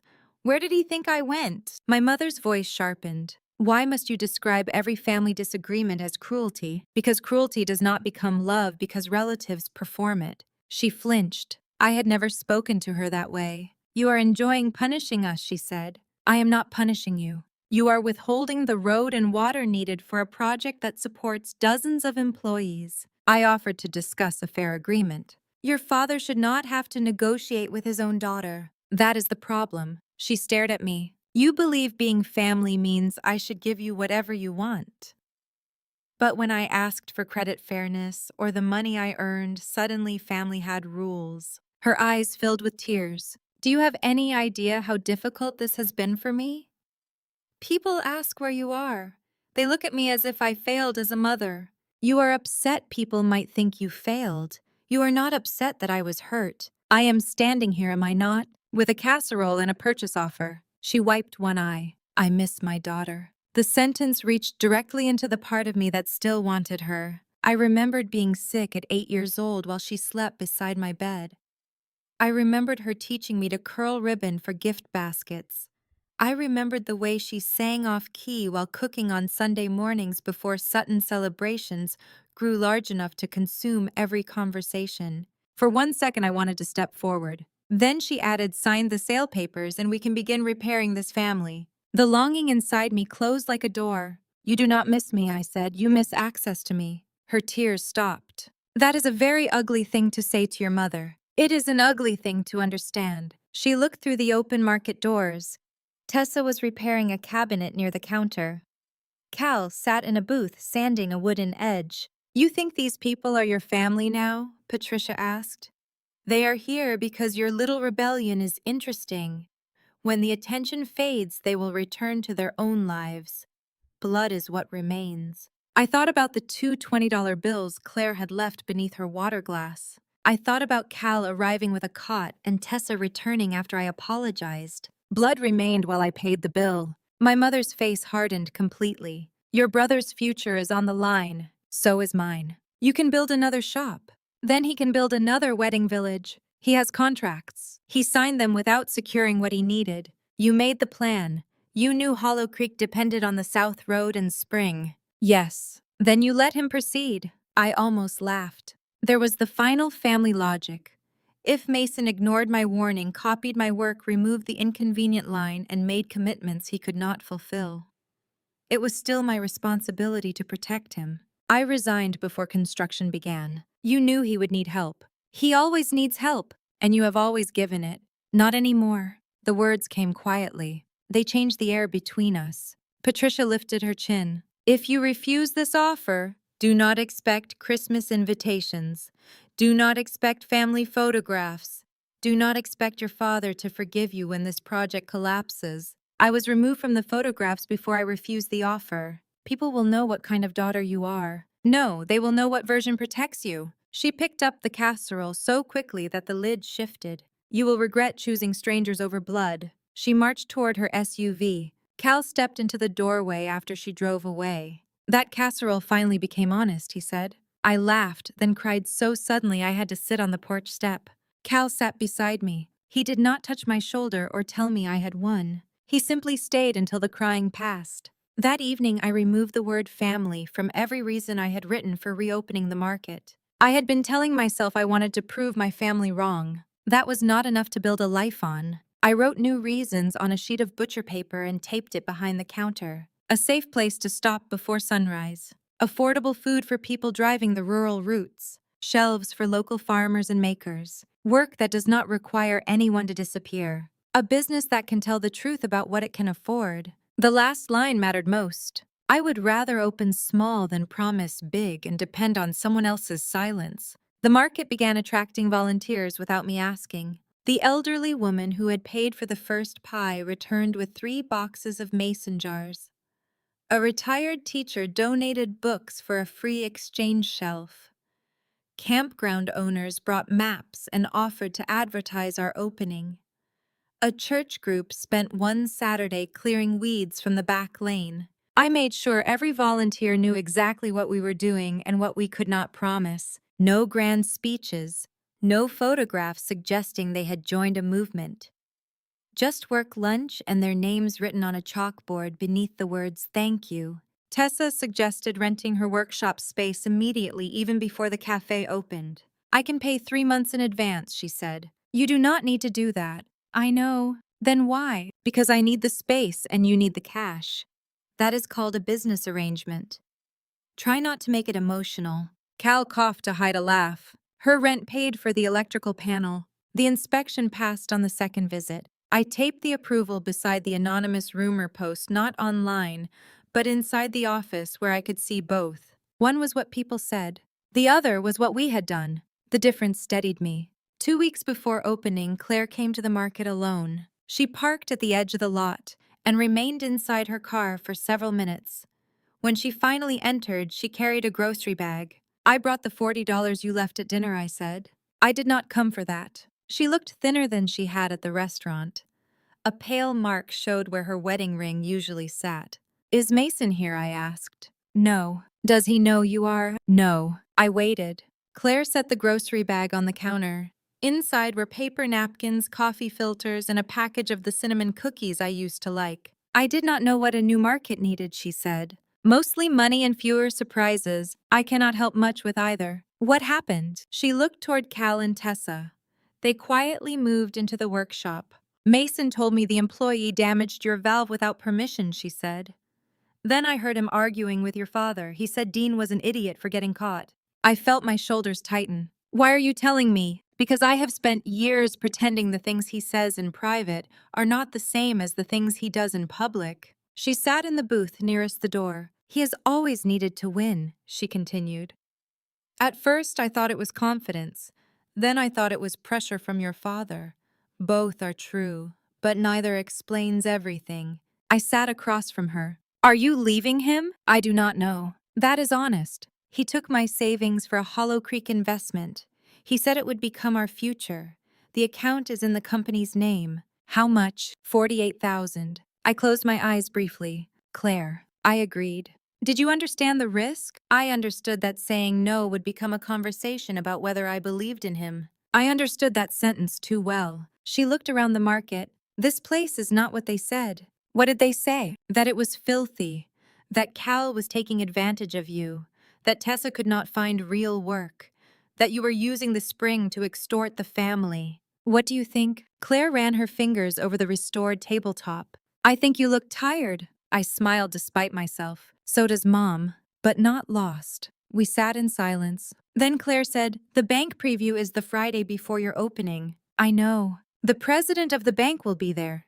So will couples who paid deposits, wedding planners, the fire marshal, and someone from the county development office. Why are you telling me? Because Mason keeps saying the water issue will be resolved before then. Does he have another source? No. Then it will not be resolved. He believes your father will make you sign. I looked at her. Does Dad believe that too? Claire's silence answered. Before leaving, she placed her wedding ring on the table and looked at it for a long time. Then she put it in her purse instead of on her finger. "I am going to stay with my sister for a while," she said. "Do you need help?" "I need to do one thing without asking permission." I nodded. She understood the difference between rescue and room. After Claire left, Tessa came out of the workshop. "Are you going to the preview?" I was not invited. "You are the adjacent property owner. County may ask you to attend if access is discussed. I do not want revenge to become the opening of this market. It does not have to. I have spent months thinking about my family. I want opening day to belong to the people who helped build this." Tessa nodded toward the pump house camera monitor. "You can focus on opening and still refuse to let them lie in a room full of people who put money at risk." That was the balance I had struggled to find. Silence had protected my family for years, but speaking only to destroy them would keep them at the center of my life. I decided I would tell the truth only where the truth was necessary. No social media war. No dramatic public accusations. No folder containing every hurt I had ever experienced. The county already had the survey and water report. The sheriff had Dean's video. My family had been told in writing that they did not have permission to use the spring or service lane. The rest would be their choice. I met with the county development officer, Don Mercer, in a plain office with metal chairs and a humming vending machine. I explained the situation without mentioning the stolen presentation, the family dinner, or my mother's casserole. "Hollow Creek's preliminary plans show Cedar Spring and the South Service Lane," I said. "I own both. I have not given permission." Don reviewed Dana's map and the county parcel record. "The engineer marked owner authorization as pending," he said. "Has the bank or fire marshal been told it is still pending?" "I cannot speak for the bank." "What can you speak for?" He took off his glasses. "The county will not approve occupancy for a venue without demonstrated water capacity and emergency access. A preview event may receive temporary approval if those conditions are met for the event. They are bringing temporary tanks. Where will the trucks enter?" "My service lane if I allow it." "Will you?" "No." He nodded and made a note. "That is your right." I did not feel triumphant. I felt tired that such a simple sentence had required so much defense. Before I left, Don said, "Your brother's team told us the property transfer was being finalized." "It is not." "Then someone has been speaking with confidence instead of accuracy." "That happens often in my family." He almost smiled. "The county requested my presence at the preview to confirm that no agreement existed. I agreed to attend for that purpose only." The night before, I stood inside the nearly finished market. The shelves held local honey camping supplies, jars of pickles, basic groceries, and handmade items from nearby families. The coffee corner had 2 brewers' mismatched mugs and a chalkboard menu with 6 things we could actually provide. Tessa's workshop sign hung above the former parts office. Cal had restored the jukebox. It played one song before the volume faded, but he called that personality. On the wall beside the register hung a black and white photograph of Ruth Raines behind the counter in 1974. Beneath it, I placed a small brass plaque. She kept the light on. Cal read it and turned away for a moment. "You ready for tomorrow?" he asked. "No." "Good. People who feel completely ready usually forgot something." "I meant Hollow Creek." "So did I." I looked through the window toward the dark line of trees hiding the pump house. "What if the company collapses?" "Did you borrow the money?" "No." "Did you sign their deposits?" "No." "Did you tell them they had water?" "No." "Then stop trying to adopt consequences no one asked you to create. That company employs people I care about." "Then tell the truth early enough that they can choose where to stand." I nodded. Cal switched off the front lights. In the reflection of the window, I barely recognized the woman beside him. She wore old jeans and a market shirt. Her hair was tied back badly. A pale scar crossed one knuckle where broken tile had cut her. She looked more tired than the woman in the company brochure. She also looked present. For most of my life, I had mistaken disappearing into other people's needs for loyalty. Now I was finally learning how much space a person occupies when she stops apologizing for being there. The week before the preview, a storm gave Juniper Road Market its first real test. Rain began before dawn and continued for nearly 10 hours. The creek rose across the Lois Campground Road, and a shuttle bus carrying 12 senior citizens from a church retreat developed a flat tire less than a mile from the market. Cal heard the driver calling for help over a county radio app. The repair bay is not licensed yet, I said. Changing a tire is not opening a garage, he replied. Tessa and I drove out in the pickup with cones, a jack blankets, and coffee in insulated dispensers. Cal followed in his truck with tools. By the time we reached the bus, the passengers were cold and frightened. Cell service was weak. The nearest tow company said it would take 2 hours. We brought everyone back to the market while Cal and the driver changed the tire. The building was not officially open, but the lights worked. The restrooms passed inspection, and the coffee was hot. 12 wet people filled Ruth's red booths. Tessa found playing cards. I heated packaged soup in a microwave and handed out crackers. One woman wrapped both hands around a mismatched mug and said, "I have driven past this place for 30 years. I thought it would fall down before anyone loved it again." The sentence stayed with me. Not saved, loved. When the bus was ready, the retreat leader tried to pay me. "We are not open," I said. "You provided coffee, food, and shelter. We were here. That is what we are paying for." She left $100 on the counter. The next afternoon, the church posted a photograph of the passengers inside the market. The caption thanked Juniper Road Market for opening its doors during the storm. The post spread farther than anything I had shared myself. Campground owners called to ask about emergency supply agreements. A school bus supervisor asked whether drivers could stop for coffee once we opened. A local reporter requested an interview about the restoration. I almost accepted immediately. Then I remembered how easily publicity could turn the market into a story about my family. "What is the article about?" I asked. "A daughter rebuilding after leaving a well-known family company." "No." The reporter sounded surprised. "No interview. I will speak about restoring the market, local vendors and services on Juniper Road. I will not discuss a family feud. That is the angle readers know. Then they do not know the market." She agreed to the narrower interview. The article appeared beneath the headline, "Old Juniper Road Stop Prepares to Serve Travelers Again." It mentioned Ruth Rains Cal's memories, Tessa's workshop, the campgrounds, and the storm. My family's name appeared once in a sentence identifying my former job. Patricia called within an hour. "You gave an interview without speaking to us. I do not work for you. The article implies you rebuilt that place alone." It names Cal and Tessa repeatedly. It does not mention what Sutton Celebrations taught you. It also does not mention what Sutton Celebrations said about me. She went quiet. "You are controlling the narrative," she said. "I am describing my business." Same thing. That was how my mother saw every truthful statement she did not supervise. The article brought customers before we were ready. People pulled into the lot asking for coffee pie, fuel, restrooms, maps, and directions. Each time I had to explain that the official opening was still a week away. On Saturday, I gave in and held a 4-hour test opening. We sold coffee, packaged biscuits, bottled drinks, camping supplies, and local honey. Tessa displayed shelves and cutting boards. Cal sat near the door greeting people as if he had been elected mayor of a building. Everything went wrong in small, ordinary ways. The card reader lost its connection. We ran out of cup lids. The refrigerator door would not close because one shelf was installed backward. A child knocked over a jar of pickles. 2 customers waited 15 minutes for coffee because I forgot which brewer had finished.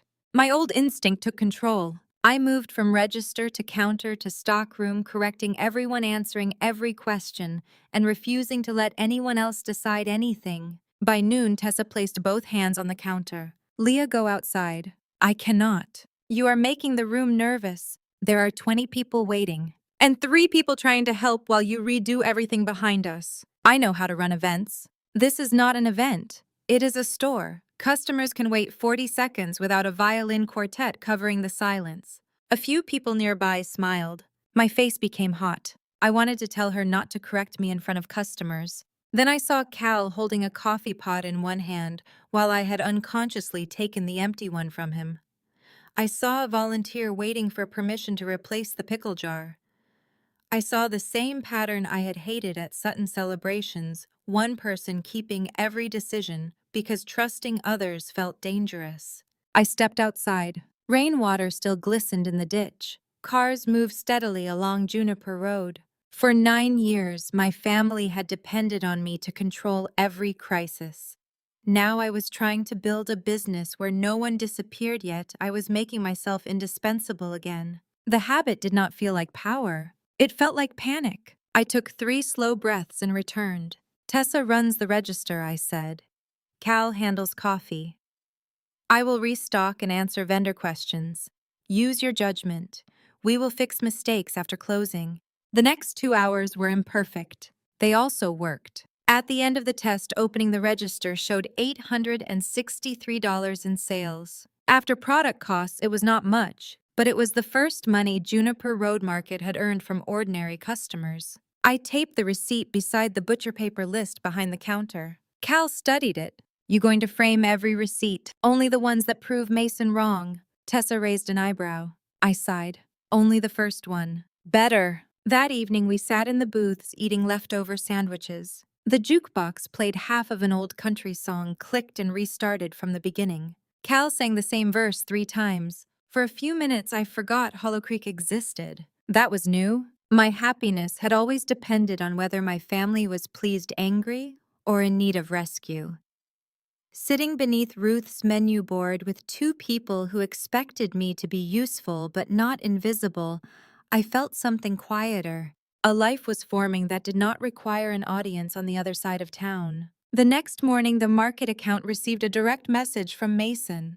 He had seen the article and the storm photograph. You are using our family name to market that place, I replied once. My name is Leah Sutton. It belongs to me too. He did not answer. Later that day, Raymond arrived without Patricia or Mason. He stood inside the market and looked around slowly. The restored booth shelves, old signs, and clean floor seemed to confuse him. The building no longer matched the failure he had described at dinner. You have done more than I expected, he said. It was the nearest thing to praise he had offered since I left. I waited. He touched the back of a booth. Your mother says the test opening was busy. It was. You could still keep this front section. We only need the rear lane and spring. The market needs them too. We can provide municipal water later. At whose cost? The company's once Hollow Creek stabilizes. In other words, I give you the existing system now and trust you to replace it someday. His expression hardened. Not every conversation is a trap. No. But every offer you have made requires me to trust the people who stole my plan and damaged my property. He looked toward the office where the butcher paper list hung. You are forcing a choice between this small store and a company that took 25 years to build. I am not asking you to close Sutton Celebrations. You know what the bank preview means. I know what accurate information means. He lowered his voice. If Mason fails publicly, he may never recover. I thought of the vendor breakfast.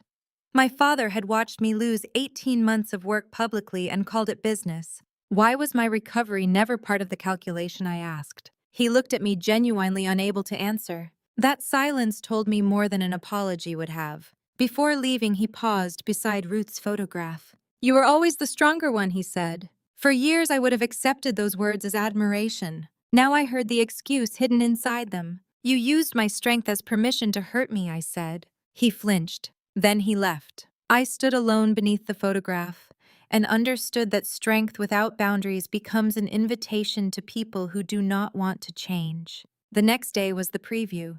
The preview dinner began at 6 on Friday evening. Hollow Creek looked beautiful from the road. White lights traced the roofline of the restored barn. Lanterns hung from the orchard trees.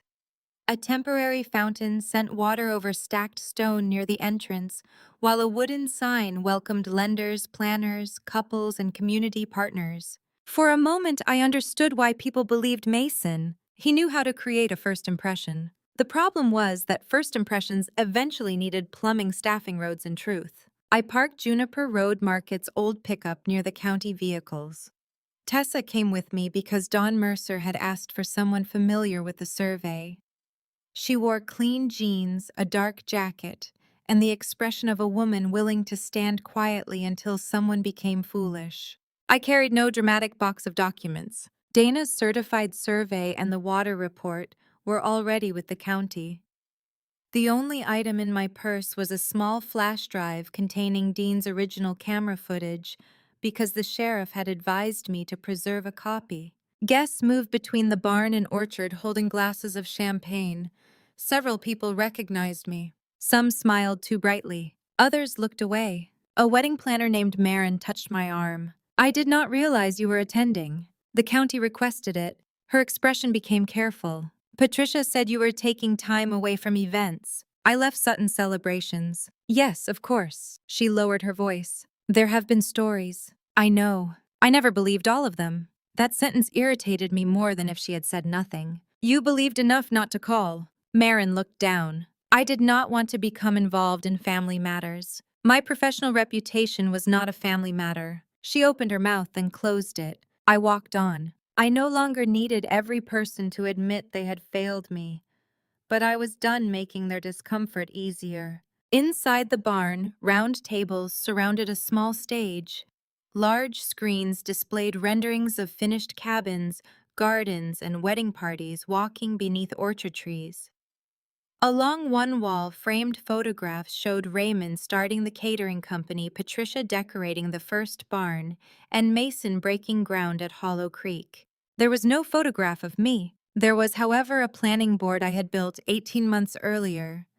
My handwritten labels had been replaced with printed cards, but one small coffee stain remained in the corner. Tessa noticed it. They even stole the stain, she murmured. I almost laughed. My father crossed the room toward us. Raymond looked older than he had 6 weeks earlier.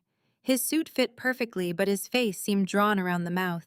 What are you doing here? He asked. The county asked me to confirm the property situation. There is no property situation. Then this should be brief. His eyes moved to Tessa. This is a family conversation. No, I said. It is a county question. He lowered his voice. Do not embarrass your mother tonight. I stared at him. Is that truly your concern? My concern is the survival of a company that supports 43 employees. Then why did you allow Mason to begin construction without secure water and access? We had every reason to believe the existing arrangement would continue. You had every reason to ask. You are my daughter. That is not an easement. He flinched at the word not because it was complicated, but because it reduced his authority to something ordinary. You know what this project means to us. I knew what it meant when it was mine. His jaw tightened. This is not the moment to reopen old grievances. The project is built on one. Before he could answer, my mother appeared. Patricia wore a blue dress and pearls. Her smile remained in place even when she saw me. Leah, she said warmly enough for the nearby guests to hear. I am so glad you came. She stepped forward to hug me. I moved back. Her smile flickered. People are watching, she whispered. They usually are when you perform. Her fingers tightened around her clutch. Whatever anger you have toward us, do not bring it into this room. I did not create the county issue. You could resolve it. So could Mason. He could accept a fair agreement, apologize for the damage, and correct the lies about me. Not tonight. Then not tonight. She stared at me as if I had spoken in a language she could not understand. Mason approached from the stage with a champagne glass in one hand. His smile looked polished from a distance. Up close, I could see a small pulse moving in his temple. Leah, he said, you actually came. The county asked me. Of course they did. He kissed our mother's cheek and turned to me. Last chance. For what? To settle this privately. What are you offering? His eyes narrowed slightly, surprised I had asked. 120,000 above your purchase price. Reimbursement for verified repairs. You keep the market building and front 2 acres. The company gets the rear lane pump house in spring. It was the first offer close to acknowledging the property's actual importance. It was also structured to leave me with a roadside shop and no reliable water source or service access. No, he gave a quiet laugh. You did not even think. I thought before you spoke. The market needs the spring, the rear land, and the service lane. I am willing to discuss limited use under conditions that protect my business. You want control over every delivery to Hollow Creek. I want control over my own property. You want to watch me ask permission. I want you to learn that other people are allowed to say no. His face changed. The charming host vanished for a moment, leaving the frightened, furious man beneath. You have always hated me, he said. I could have answered with every stolen idea, and every time he left a disaster for me. Instead, I remembered the boy at the church picnic. No, I said. I hated disappearing so you could feel important. Something in his expression broke, then rebuilt itself harder. You think this market makes you important? No, it makes me responsible for something with my name on it. A staff member called Mason toward the stage. He leaned closer before leaving. When Dad loses the company, remember that you chose this. When the truth reaches the bank, remember that you did. At 7, the guests took their seats. Tessa and I sat at a small side table near Don Mercer and the county fire marshal. The table placement made our role clear. We were not family guests. We were a problem waiting to be explained. Dinner began with salad, roasted chicken, potatoes, and speeches from vendors. The food came from Sutton Celebration's central kitchen. I knew the seasoning blend the plate cost, and how long the chicken had waited beneath warming covers. Knowing those details made the evening feel unreal. I had built so many events like this that my body kept noticing what needed correction. A server carried too many glasses. One table had a missing place setting. The microphone cord crossed a walkway. For years, I would have stood automatically and fixed each problem. I remained seated. At 8, Mason stepped onto the stage, the screens behind him filled with the Hollow Creek logo. He spoke well. I will give him that. He thanked the contractors, the bank, the county, the planners, the staff, our parents, and Claire, though Claire was not in the room. He called Hollow Creek the fulfillment of a dream he had carried since childhood. He described a place where families would create memories for generations. He did not say my name once. My mother watched him with tears in her eyes. My father sat with both hands folded on the table, wearing the expression he had never given me, the quiet pride of a man certain his legacy was secure. Then Don Mercer's phone vibrated. He read the message, stood, and spoke quietly to the fire marshal. The fire marshal looked toward the fountain visible through the open barn doors. A worker outside hurried to the temporary tank and checked the gauge. The fountain coughed. Water fell unevenly over the stones, sputtered twice, and stopped. A few guests laughed, assuming it was a harmless mechanical problem. The fire marshal did not laugh. He walked outside with Don. The president of the bank followed. Mason continued speaking for another 30 seconds before he noticed people leaving their tables. He lowered the microphone. "What is happening?" a staff member whispered into his ear. His face drained of color. The temporary water company had used the South Service lane for its first delivery that morning before Tessa arrived. A second tank truck, scheduled to refill the reserve before dinner, had been stopped at my gate because Sutton Celebrations had no permission to cross. The remaining water had been divided between kitchen-use restrooms, the decorative fountain, and emergency storage. The gauge had fallen below the amount required for the event's temporary fire approval. The fire marshal ordered the fountain and kitchen service shut down immediately while he assessed the reserve. No one was in danger, but the event could not continue as advertised. Don Mercer returned to the barn carrying a folder. The room quieted without anyone asking. "Mr. Sutton," he said, addressing my father, "we need to clarify the project's water supply and emergency access before tonight proceeds." Raymond stood. "This is a temporary delivery delay. The delay reveals a larger issue." Mason descended from the stage. "We have an existing spring connection and service road." Don opened the folder. "The existing spring pump house storage tank and Southern Service Lane are located on property owned by Leah Sutton through Juniper Road Market. The county has no record of an agreement granting Hollow Creek use." The words moved across the room slowly. Guests turned toward me. My mother's hand closed around my wrist beneath the edge of the table. "Whatever you have done," she whispered, "fix it before the guests notice." I removed her hand. They noticed. The bank president, Evelyn Price, stood near the stage. "Our construction file states that south access and spring authorization were being finalized," she said. "Mr. Mason Sutton informed us both would be complete before the preview."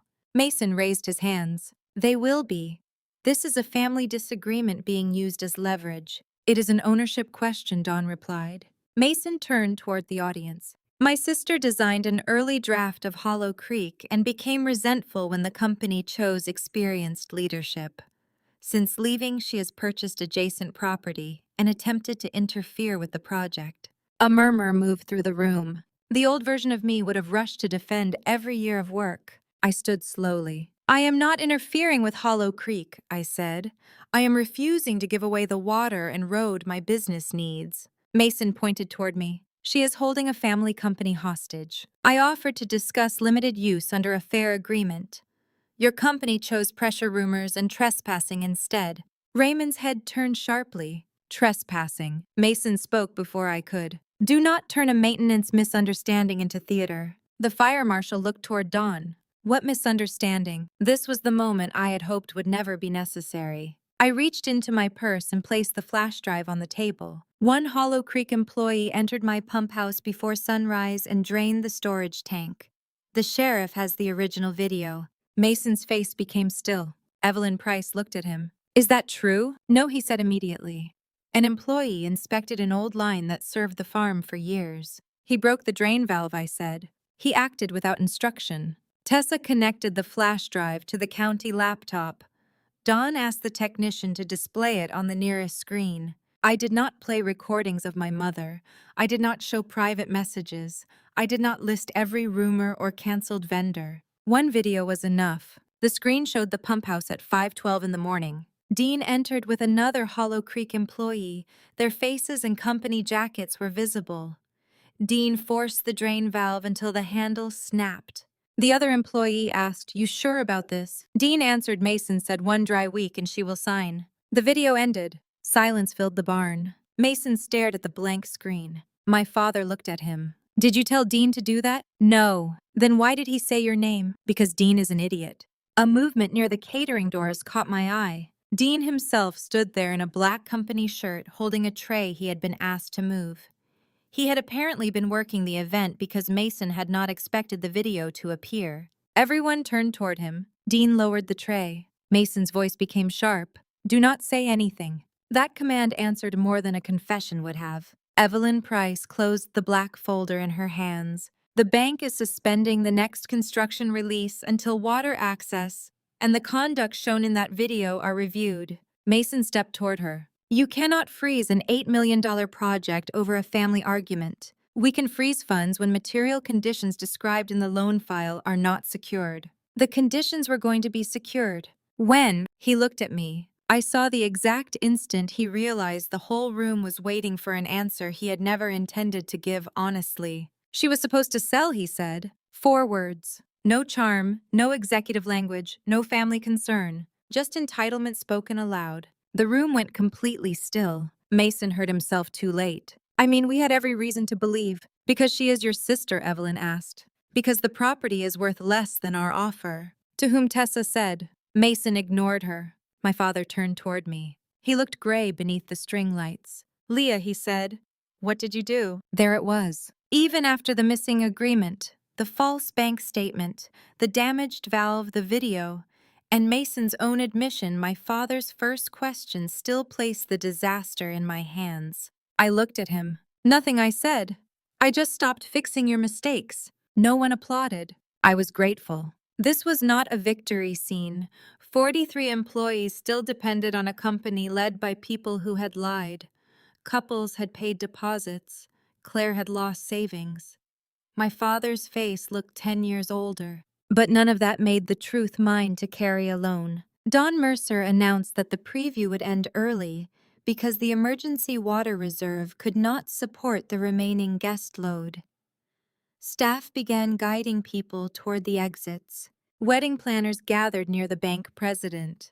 Couples asked Mason about their deposits. Vendors whispered beside the bar. My mother followed me toward the doors. You made your point, she said. Now tell them you will sign. I stopped. I will discuss a limited agreement after the company corrects the public lies about me, reimburses the valve repair, and presents a plan that does not endanger the market. You are bargaining while your father's life is collapsing. No, I am setting conditions before my property is used. Same thing. That belief is why we are here. Outside the fountain stood dark beneath the lanterns. Mason came through the doors behind us. This is not over, he said. I turned. For once he did not look powerful. He looked like a man who had built a stage and discovered there was nothing beneath it. It could have been different, I said. You wanted me humiliated. I wanted you to ask. He laughed bitterly. You really believe that? Yes. What would asking have changed? Everything. He had no answer. Tessa and I walked back toward the pickup. My hands shook once I closed the door. Tessa waited until I started the engine. You all right? No. Do you regret going? I looked at the barn glowing in the rearview mirror. No. That was enough for one night. I returned to Juniper Road Market after midnight. The opening was less than 8 hours away. Tessa had placed 2 folding tables near the entrance. Cal had arranged coffee mugs by the brewers. Boxes of local bread waited in the kitchen. A handwritten sign leaned against the register. Opening at 8 a.m., come as you are. For one reckless moment, I considered canceling. My family's disaster would be all over town by morning. People might arrive to stare at me instead of shop. Reporters could turn the market into the final scene of a public feud. Then I saw Ruth's photograph behind the counter. She had kept the light on through recessions, road changes, and years when the market barely paid for itself. She had not waited for every person in the county to understand her. I changed the sign. Opening at 8 a.m., coffee will be ready. At 7:45, the first car pulled into the lot. It belonged to the school bus driver who had asked about morning coffee. The second belonged to the elderly woman who had paid for the first pie. Then came 2 campground owners. The church retreat leader, Tessa's cousin, 3 former Sutton Celebration servers, and a family traveling toward the Smokies with 2 sleepy children in the back seat. By 8, the porch was full. No ribbon waited to be cut.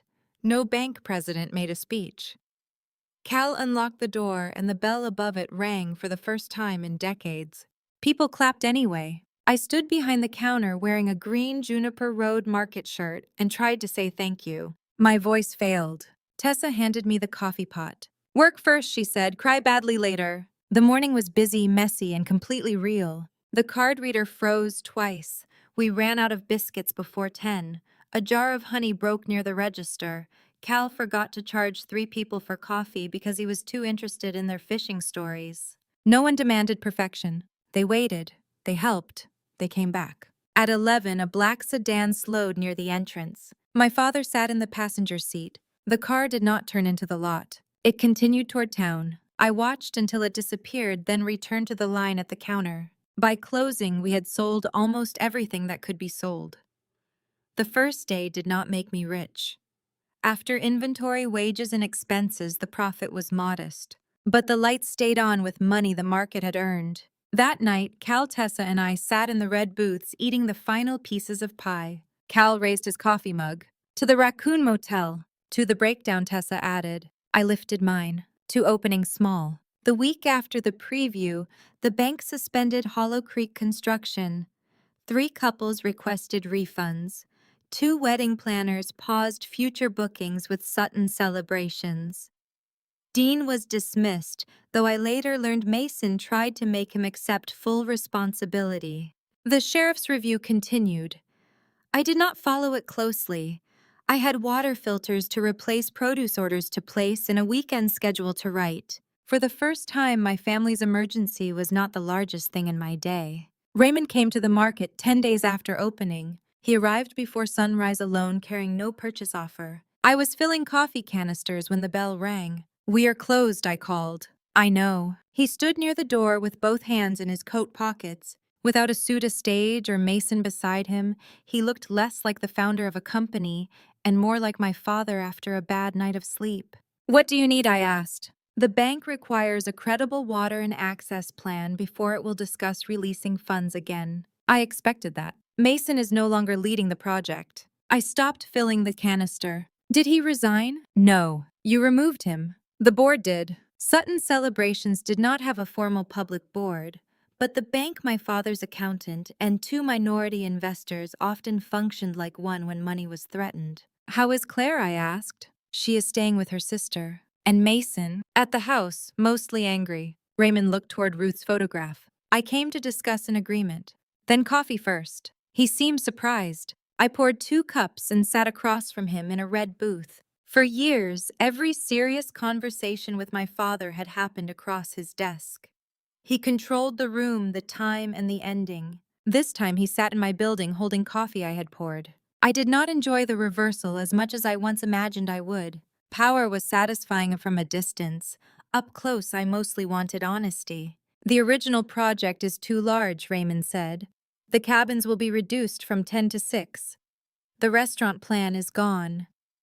We would use the spring for the barn restrooms and emergency storage only. We would improve the service lane and schedule deliveries outside the market's busiest hours. That sounds more realistic. We would pay for a new pump, additional filtration, a separate meter, and road maintenance. We would also pay an annual use fee. He named a number. It was lower than fair but not insulting. I named a higher one and added conditions.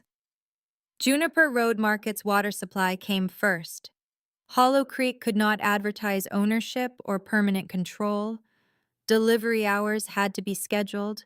Company vehicles could not enter the rear property without notice, and any expansion required a new agreement. My father listened without interrupting. "I will review it," he said. "So will I." He nodded. Neither of us mentioned that 6 months earlier I would have agreed to almost anything if he called it a partnership. He stared into his coffee. "The company will issue a correction." "What correction?" "That you created the original Hollow Creek operating plan. That you served as operations director for 9 years. That statement suggesting you stole company money or were professionally unstable were false." I felt something inside me go very still. Why now? Because they were false. They were false when you repeated them. His fingers tightened around the mug. "Yes." The word barely rose above the hum of the refrigerator. "Did you call the hotel?" I asked. "Yes." "Did you tell them you had no basis to question my reliability?" "Yes." "And the vendors?" "Patricia and I are contacting them." I looked at him. He appeared smaller but not harmless. Regret did not erase what he had chosen. A public correction would not return the nights I believed I was unstable because my mother said it with concern in her voice. Still, truth mattered. "Post the correction from the company account," I said. "Do not call it a misunderstanding. Do not say emotions ran high. State what happened. That will create more attention." The rumors created attention too. He nodded slowly. "I failed you." I had waited my entire life for words like those. When they finally came, they did not heal everything. They did not make me a child again or restore the presentation dinner or months of fear. They simply told the truth. "Yes," I said, "you did." He looked up, perhaps expecting forgiveness because he had confessed. I did not offer it. After a moment, he asked, "Is there any way back from that?" "I do not know." The uncertainty hurt him. It was also honest. "An apology is not a bridge," I said. "It is permission to begin building one. What happens next depends on what you do when there is no audience." He absorbed that quietly. Before leaving, he paid for his coffee even though we were not open. He placed $5 beside the register. It was the first money my father had ever given my work without attaching a command. The company posted its correction that afternoon. Patricia objected to the wording. I knew because the first version included the phrase "during a painful family transition." Raymond removed it before publishing. The final statement was plain. It credited me with creating the original Hollow Creek operating plan and acknowledged my 9 years of operations leadership. It stated that claims concerning theft, instability, and professional misconduct had no factual basis. Comments appeared quickly. Some people apologized. Others wrote that they had never believed the rumors, though their silence had suggested otherwise. A few accused me of forcing my family to humiliate itself. I did not answer. The correction was not an invitation to reopen the trial in public. It was a line placed beneath my name. The water and road agreement took 6 weeks. No courtroom. No dramatic lawyers. Dana confirmed the lane measurements. A local attorney made sure the plain language agreement matched what we intended. The bank required a separate water use meter and emergency tank for Hollow Creek. Sutton Celebrations paid for the improvements. The annual fee covered Juniper Road Market's property taxes, pump maintenance, and part-time wages for one employee. I did not become rich from my family's mistake. I gained stability and control over what I had built. Hollow Creek reopened construction on a smaller scale. The fountain disappeared from the design. The lower field became a simple lawn instead of an elaborate garden. 6 cabins became 4 after costs increased. The revised venue was less impressive in renderings and far more likely to survive. Raymond hired an experienced outside manager. He did not ask me to return. That was one of the first respectful choices he made. Mason left Sutton Celebrations 3 months later. Publicly, the companies said he was pursuing new opportunities. Privately, he blamed me, our father, Dean Clare, and the bank. He did not blame himself. Claire filed for divorce the following spring. She came to the market once a week while rebuilding her life. At first, she helped stock shelves in exchange for coffee because she said she needed somewhere to be useful without being watched. Later, she returned to teaching preschool. One afternoon, she placed $40 on the counter. For dinner, she said, "You do not owe me that. I know. That is why I can give it." I accepted. We never became sisters in the sentimental way people expect after shared pain. We became something quieter, two women who believed each other without demanding rescue. My mother stayed away for almost a year. She mailed birthday cards signed "Love, Mom and Dad." She sent Christmas invitations that included the phrase, "provided everyone can behave." I declined them. Raymond visited the market every few months. He bought coffee, asked before discussing business, and never entered the Pump House Road without permission. The changes were small. That was why I trusted them more than speeches. Patricia finally came on a rainy Tuesday morning when the market was almost empty. She stood beneath the bell, holding no casserole folder or gift. Her hair was damp from the parking lot. "May I sit?" she asked. Yes. She chose the booth nearest the door. For several minutes, she watched rain move down the windows. "I thought if I admitted what happened, people would believe I was a terrible mother," she said. I waited. "So I kept trying to prove you were a difficult daughter." The sentence was not polished. That made it believable. I told myself I was protecting the family, she continued. But mostly, I was protecting the version of myself I wanted other people to see. Yes, she swallowed. When you left, I was angry because I had to answer questions. I did not ask what you needed. I asked how your pain made me look. Rain tapped the glass between her words. "I am sorry, Leah." I looked at my mother and felt no sudden warmth, no music, no urge to erase the boundary between us. But I saw a woman speaking without a performance. "I believe you are sorry," I said. Hope moved across her face. "That does not mean we return to how things were." The hope settled into something more careful. "I understand." "Do you?" "I am trying to." That was all I could accept that day. She paid for coffee and left after 20 minutes. The next time she came, she stayed 30. Trust returned in ordinary measurements. Not because blood remained, because behavior changed. 2 years after opening day, Juniper Road Market employed 7 people. The cafe finally had its commercial range and espresso machine, new, properly wired, and purchased only after the market could afford it. Tessa's workshop expanded into half the old garage. Cal came every morning except Wednesdays, when he claimed retirement required at least one day of pretending not to work. The jukebox still repeated the same verse when the weather was humid. We kept it that way. The market never became an empire. It became dependable. School bus drivers stopped for coffee. Campers bought firewood and maps. Local farmers rented shelf space. Families met in the booths after ball games.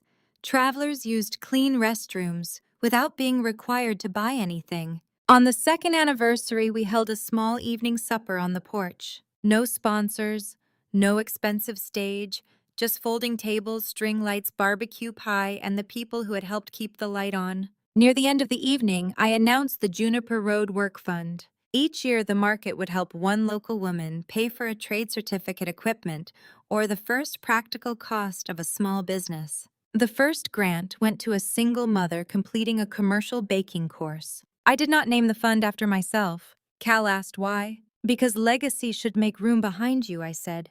"It should not erase everyone beside you." Later, after the tables were cleared, I walked to the pump house alone. The new meter clicked softly. One line supplied the market. Another carried a measured amount toward Hollow Creek under an agreement both sides had signed freely. For years, I thought dignity meant finally becoming powerful enough that no one could hurt me. I was wrong. Dignity was knowing hurt did not decide my value. Family was not the people entitled to my labor because we shared a last name. Family was the people who could hear no without turning love into punishment. Legacy was not a company, a wedding village, a spring, or a name painted over a barn door. Legacy was what remained in other people after you had the chance to control them and chose respect instead. And self-worth was not something my father could award at a vendor breakfast or my brother could remove from a presentation slide. It had been mine before they praised me. It remained mine after they erased me. The market lights glowed through the trees as I walked back down the lane. Inside, Cal was arguing with the jukebox.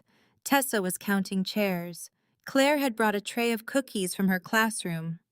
My father stood near the register waiting to ask whether I needed help carrying a table. He waited for my answer. That small pause meant more than every promise he had made from behind a desk.